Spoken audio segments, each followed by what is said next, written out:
quick survey, just out of curiosity. How many of you here, and just raise your hand, how many of you here were, were here and attended this Lake James as kids? Now, if you're not amongst those, kind of look around and see who has their hands up. It's kind of an interesting idea that there's a lot of people here that grew up here, and relationships happen because they're at camp here.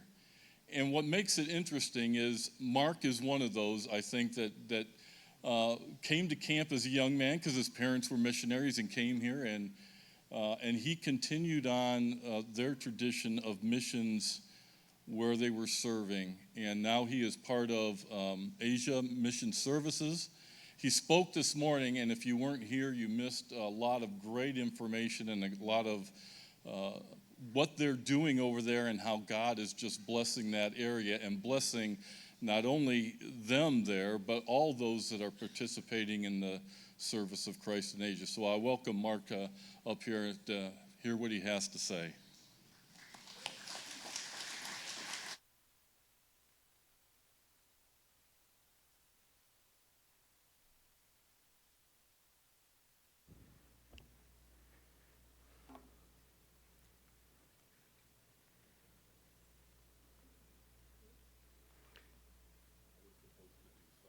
Okay.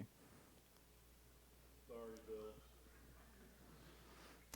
Hi, my name is Mark Morse, and I was born in Burma, and I lived in a little village called Muladi, which is in the very northern part of Burma. And we don't have a map here, but Burma is shaped like a kite, and there's Thailand on one side, and Western China on another side, Tibet, and the Himalayan mountains are up here. In fact, from our home, we were at the foothills of the Himalayan mountains. You could look out the backyard and you see the foothills of the Himalayas, which I understand is Mark Yetton's next trip, right? His next climb is going up to Mount Everest.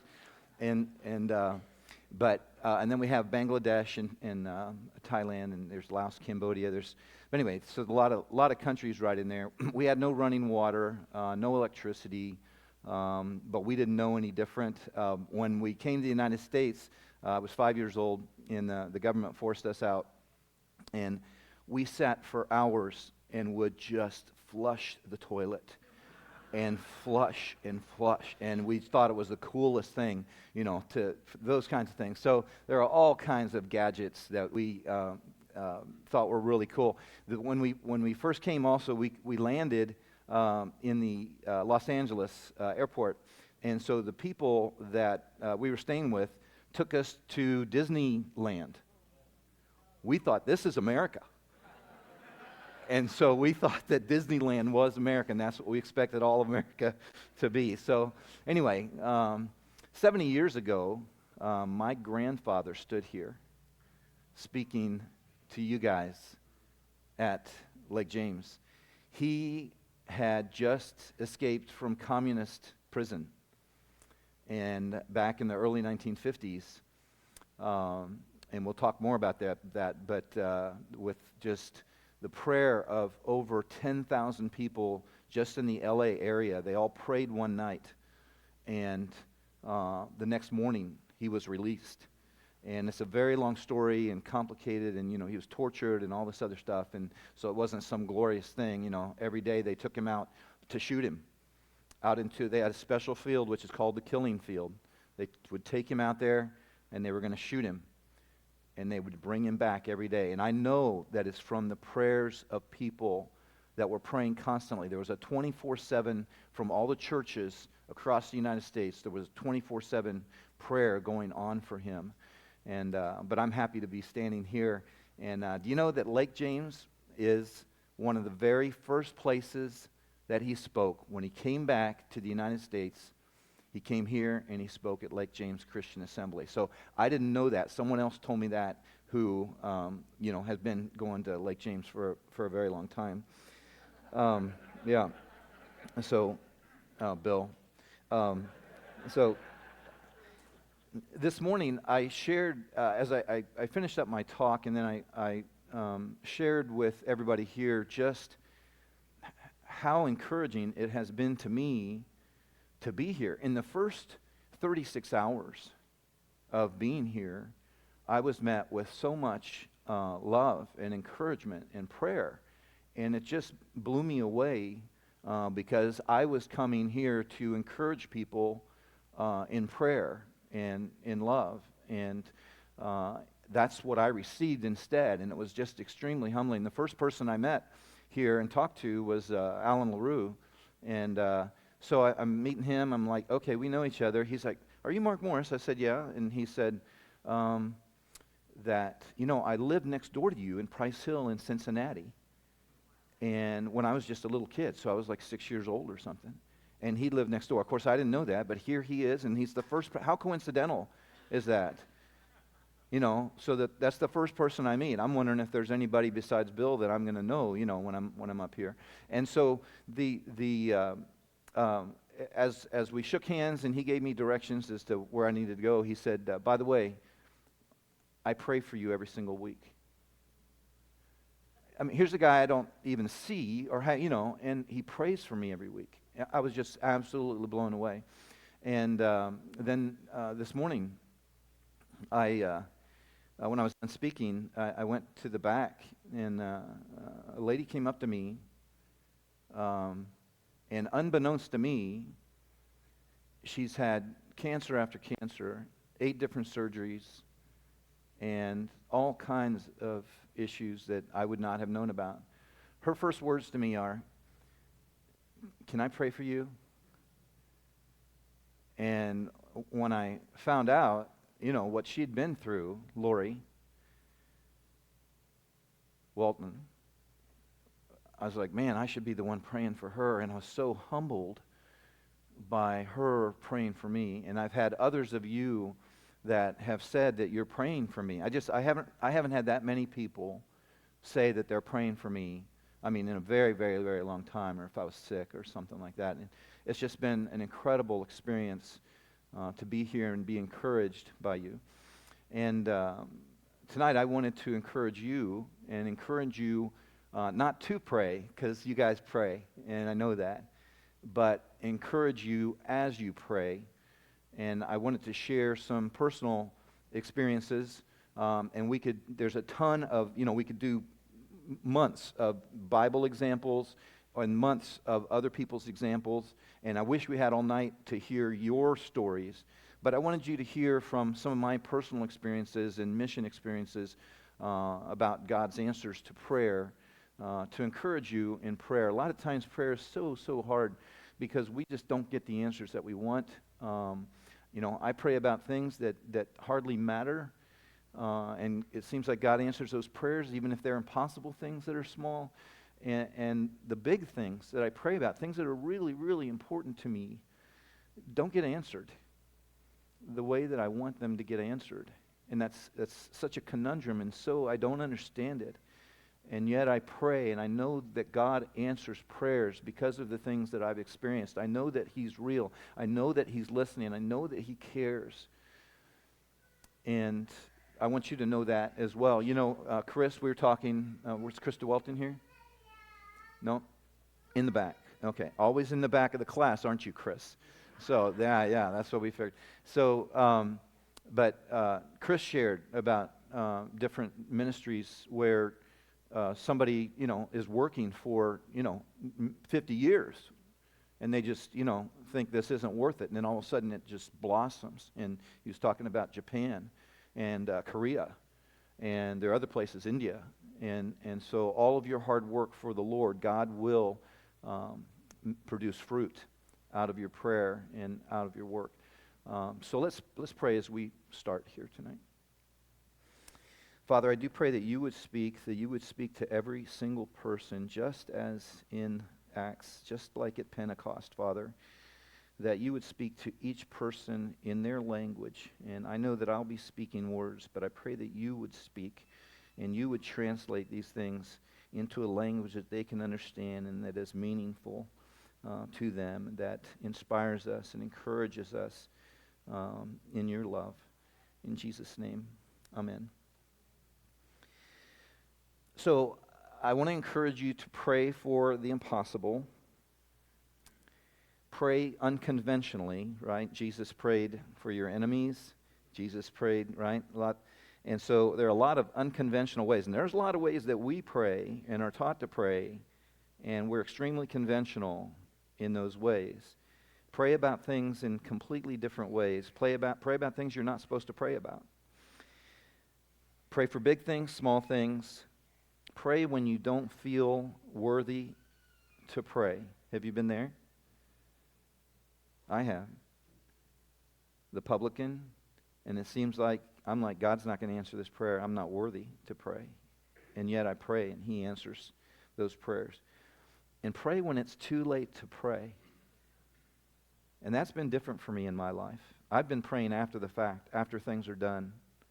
And I'm amazed at what God has done.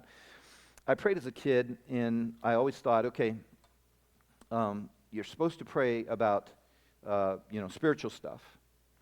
And so you pray about that. You pray for the missionaries. You pray for, all these spiritual things.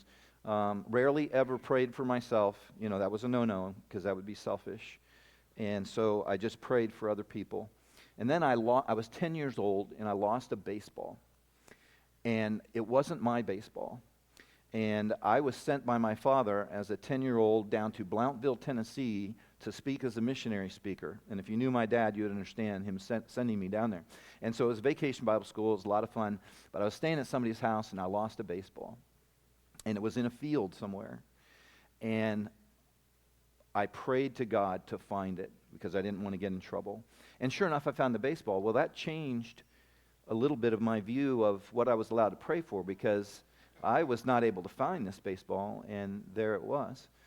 And so throughout the years, I've prayed about small things, little things like that, and things that concern me. And I'm amazed. I could tell you story after story after story about things where God answers these prayers about little things.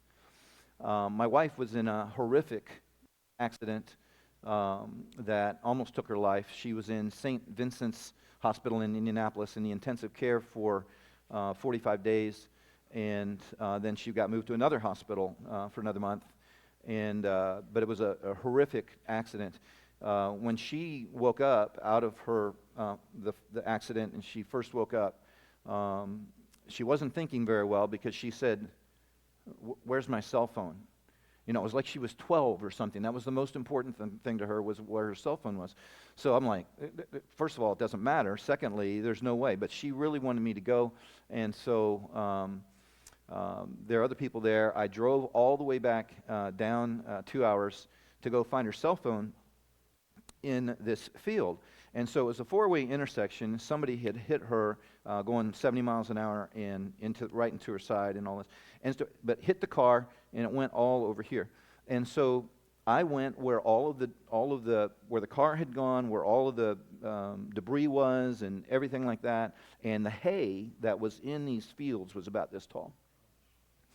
And so I went over, and I saw something glittering, and I thought for sure that was it. And I reached, and that was not it. And so I was like, oh, goodness. And I didn't hear a physical voice, but I heard a voice say, "Go over there." And I'm like, that's stupid, and and I'm thinking I'm just talking to myself. And because the accident's this way, everything is this way, everything's over here. So I have to go across the highway, go over to the other side, and go through again all of this high hay. And short story is, I look down, and there's her cell phone where it shouldn't be. And so as small as that is, that's just like, okay, God, let me find that. We were at Christ in Youth Conference, and some friends of ours, we were like 16 years old. How many of you saw the picture of the Brunsmans when they were 16 years old this morning? Okay.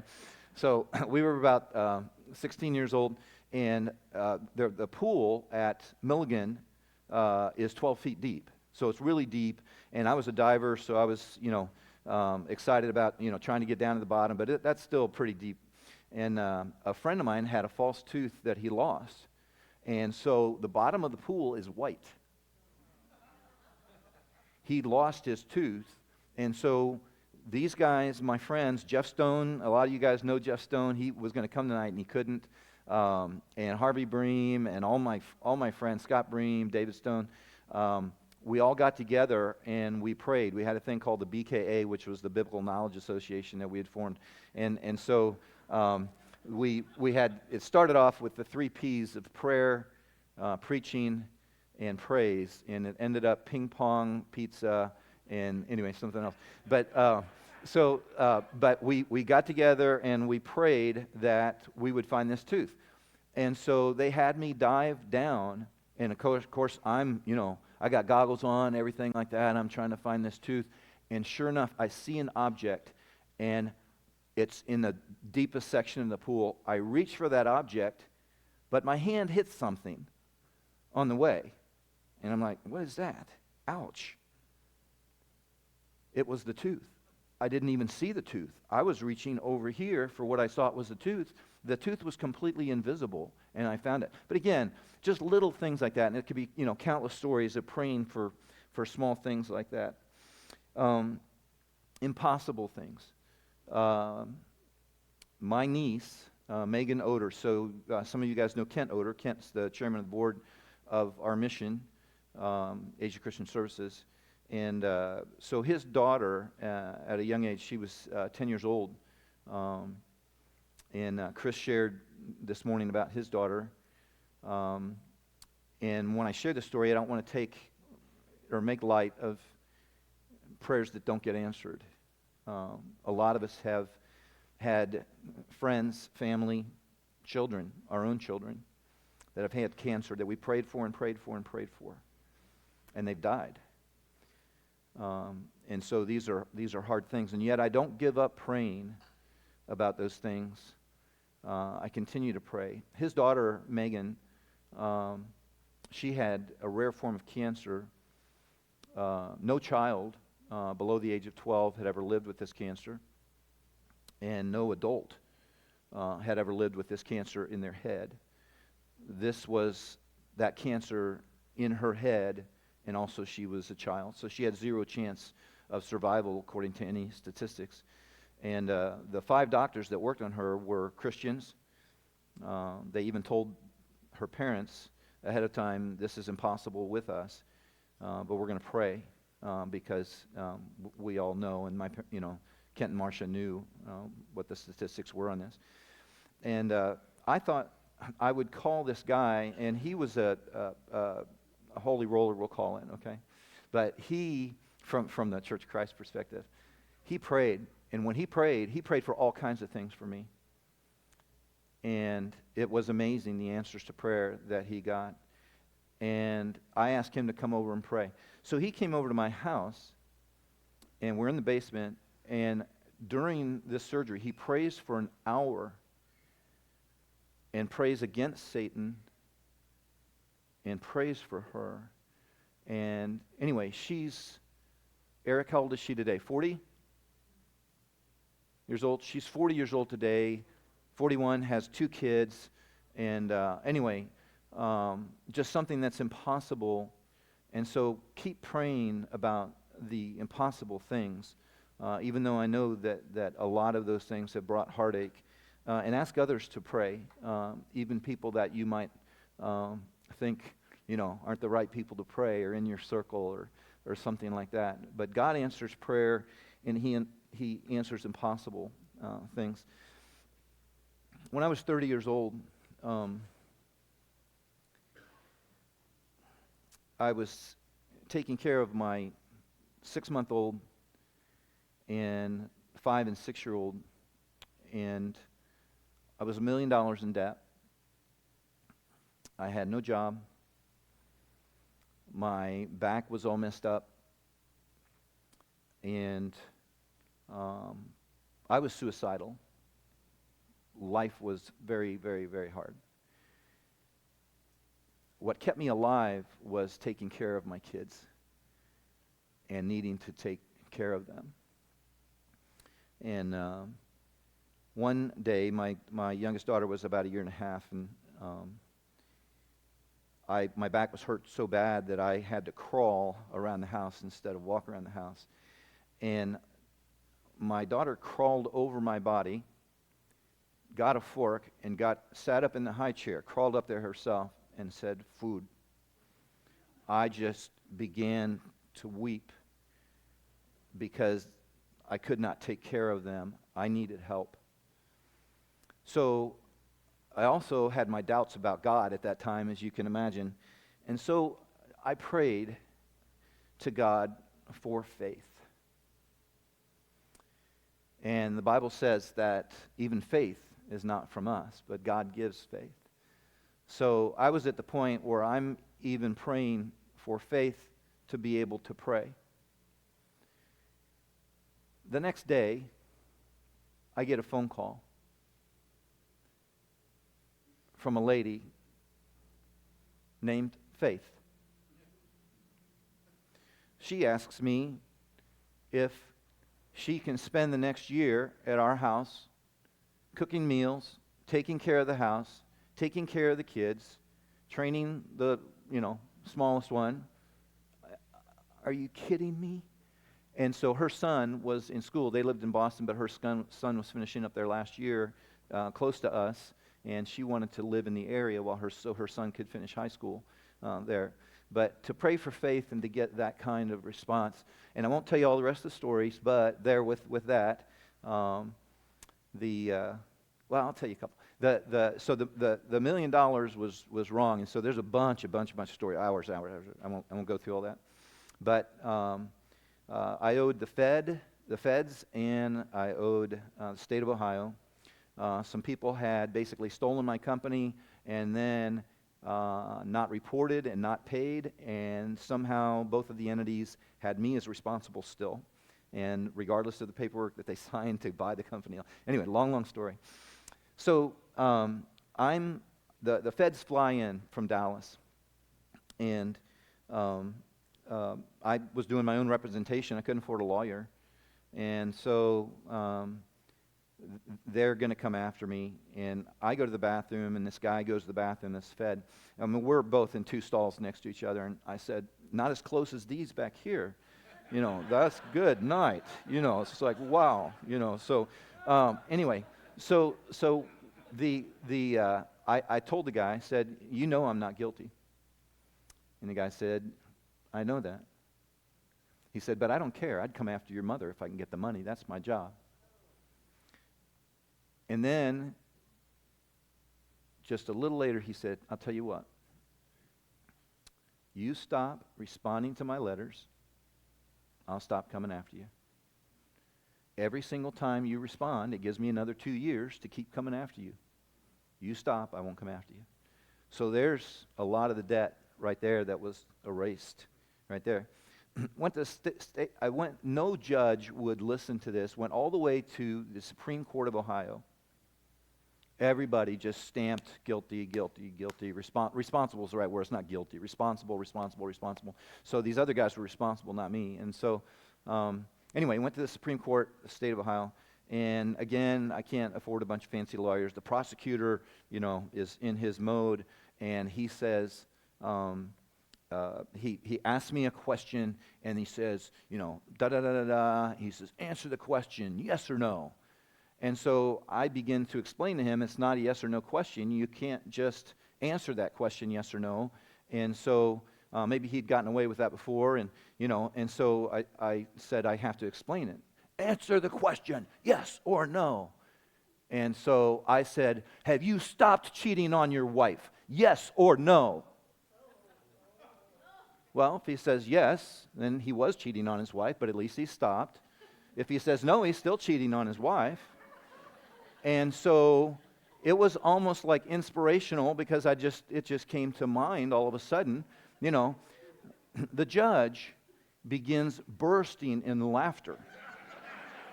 And he'd probably had enough of this prosecutor. He brings everybody to the bench, and he says, "This guy's not guilty. We're done." And that was it. And so all of that $1 million, went away. So I wasn't going to tell that part of the story, but, pray when it's too late. of course, Lazarus, right? If Mary says, if only you had been here, then my brother would not have died. But it's not too late. And so this is an interesting thing, but I've been praying when things are too late, and it's been interesting. So one of the things I was 30 years old, or actually 25. I was 25 at this time, and there was a company that was going to buy some things from me, and it would have started my business and all that, and I needed a business. I'm sorry. Anyway, it's somewhere in that. It's about 25. I forget the exact. Anyway, and so they were deciding between 3 different companies who they were going to go with, and they made their decision, and it wasn't me. They called me and said, "We've made our decision. We're going to go with IBM," because it was computers. That's logical that they would go with IBM instead of me, and so in my basement. And long story short on that, I sold over 30,000 computers to General Electric, Procter & Gamble, University of Cincinnati, all these companies in Cincinnati. That's how that ended up. But this was my first client. So anyway, I went out in my backyard. The decision was done. When I'm in my backyard, and I pled with the Lord, I said, I need this. I need this. Within the hour, I get a phone call. We changed our mind. We're going with you. And it was like, okay. So I started praying about things that were already done. And start praying not just for myself. All these prayers, are mostly about myself, right? And so but I started praying for other people. Started praying. My daughter, she coaches in Indianapolis basketball. She coaches about 500 plus basketball kids and tries to get them scholarships, particular D1. It's called Indiana Girls Basketball. And so I get to help her coach sometimes. And so I pray for these kids and pray that they will get these scholarships, et cetera. And so pray that all of her kids will, so especially on their 17U team. And so this one girl did not get a scholarship, a D1 scholarship, and felt bad about it. And it was done. The team that she had, really wanted to go to said that they had already got all their people, got their roster full, et cetera. So she ended up with nothing. And her parents are going to have to foot the bill now for college and all that. And so I kept praying to God about this. They called her back, and they decided that they wanted her instead of one of these other kids for whatever reason. And so she ended up with a full, D1 scholarship, even though the deal's done, right? And so I just, these are the kind of things that I wanted to encourage. My mom, I shared with you guys, one of the questions this morning was, when, is your mom still alive? And I said, no, my dad passed away a few years ago. And my mom, she died this year. And she was an absolute prayer warrior. If I wanted to, she had already learned the secret about praying for everything, and that there wasn't this, this is spiritual, this isn't spiritual, you can't cross that line, And so she used to pray for all kinds of things for me, and I really miss, if anything, her prayer. And Lori and I were talking this morning, and we talked about how important the prayer is, particularly of a grandmother.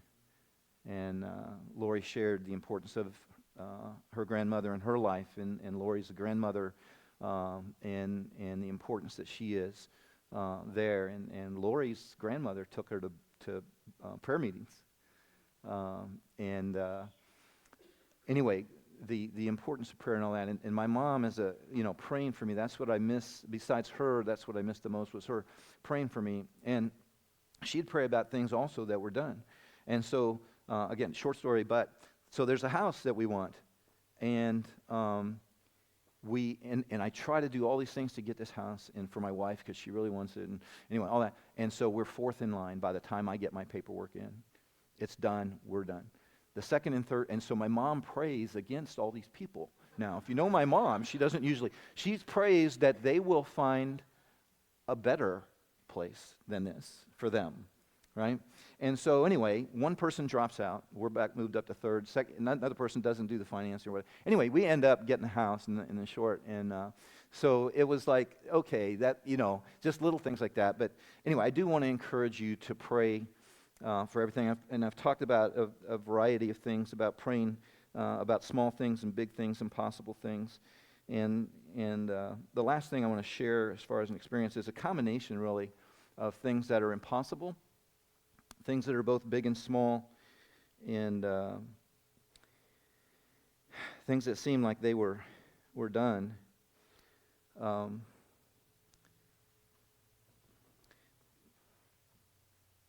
My father used to eat. How many of you knew my father, Laverne Morse?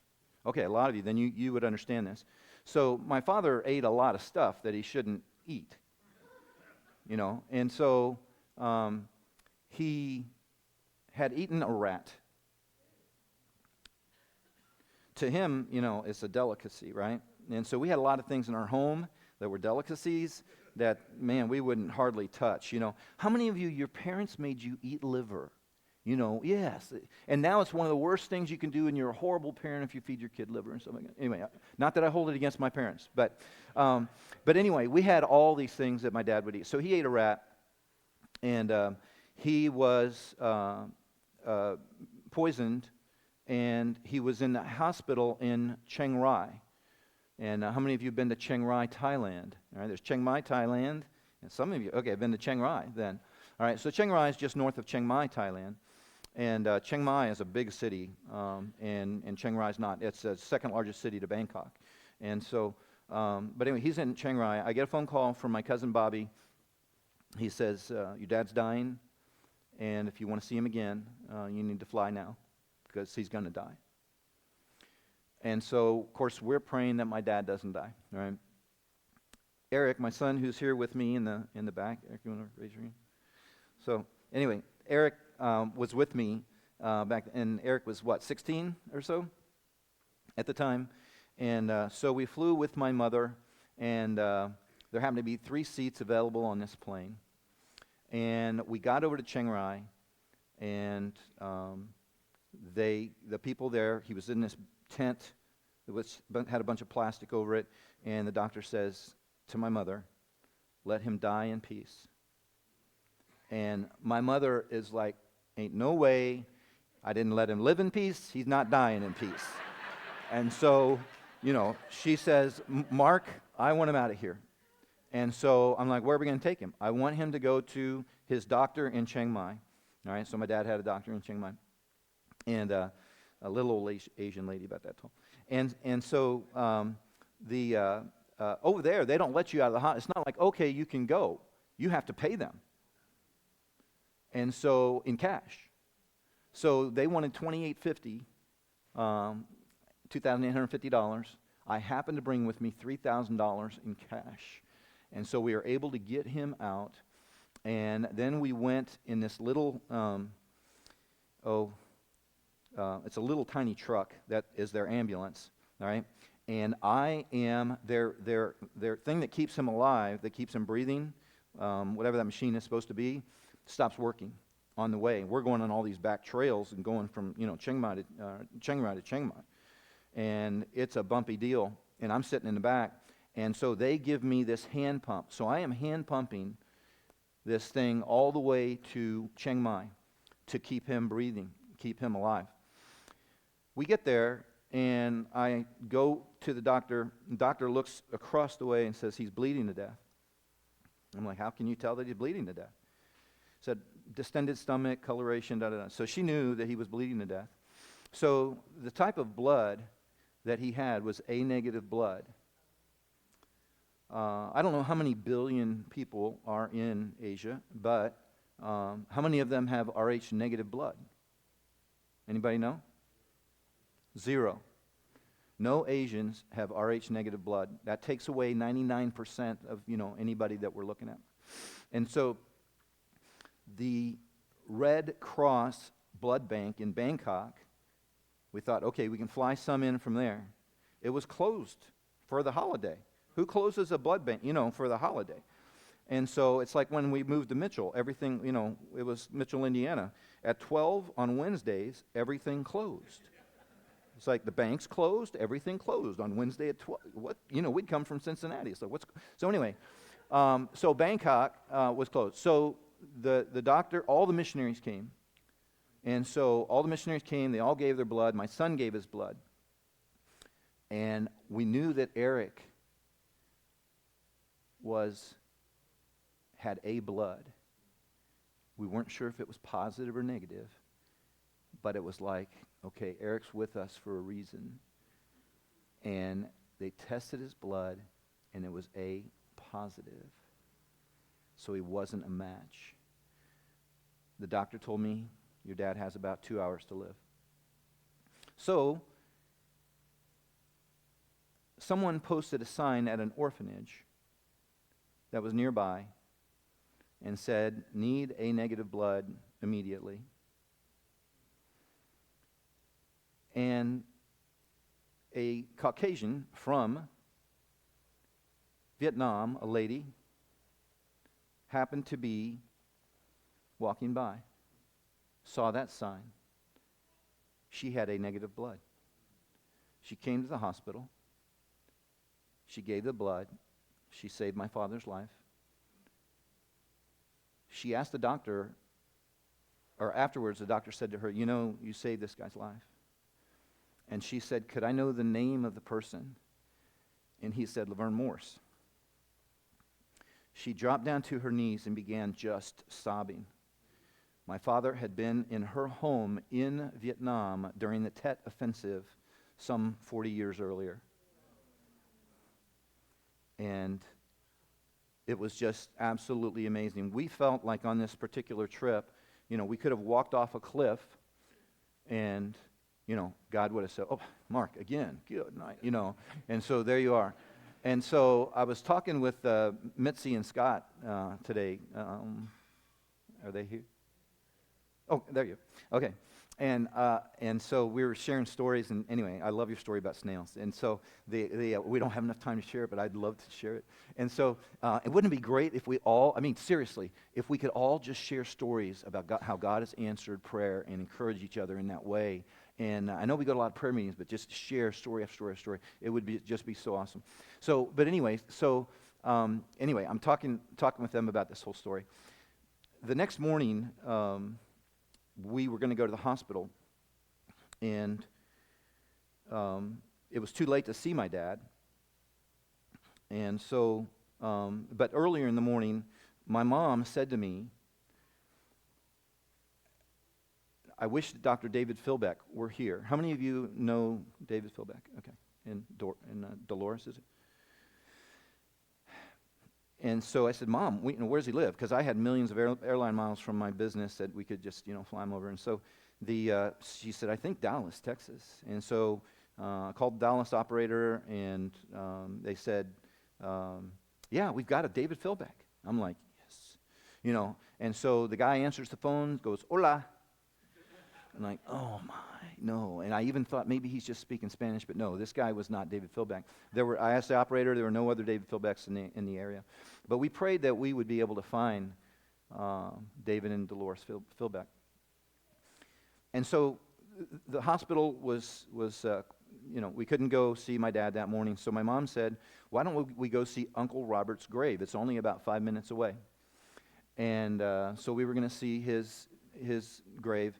And we told the person at the hotel, and then we didn't speak Thai, and so the guy wrote something out for the taxi driver. So taxi driver's got this note. Taxi driver starts driving, and again, this is in Chiang Mai. It's huge, all right. So it's very, very large, and so he drives 5 minutes, 10 minutes, 20 minutes. My mom's a little concerned. This is only 5 minutes away, and she's like, Mark, tell him to stop. Of course, what am I going to say? Sawadi, or something. I don't know very many languages. Very many words. And so he doesn't stop. We're trying to get him, hey, we're not going the right way. He tells us, stay. So we're 30 minutes, 40 minutes. We're 60 minutes out. And we are demanding, to get out. And so he doesn't let us. And we finally, he stops the car in the middle of nowhere. So if you can imagine Chiang Mai as a circle, we're on the outskirts, way beyond the city, limits here. The road that we're on is a dirt road that only has one lane. A car could not turn around in it or anything like that or pass each other. So it's one road. The homes are huts with campfires. They're one-room huts with campfires in front of them. And are you kicking me out? I'm almost done. So, okay. So there's all these campfires in front of the homes, and we can't believe it. Who in the world would do this? So we're on a hill like this, and I'm over here, and I'm walking up the hill with my hands up, saying, I wish that there were an American here who spoke Thai. On the other side of the hill is a voice. I'm an American. I speak Thai. And I'm like, our prayers are answered. This is incredible. Our prayers are answered again. The lady, we both meet each other at the top of the hill. She walks right past me. And she says to me, but I don't have time right now.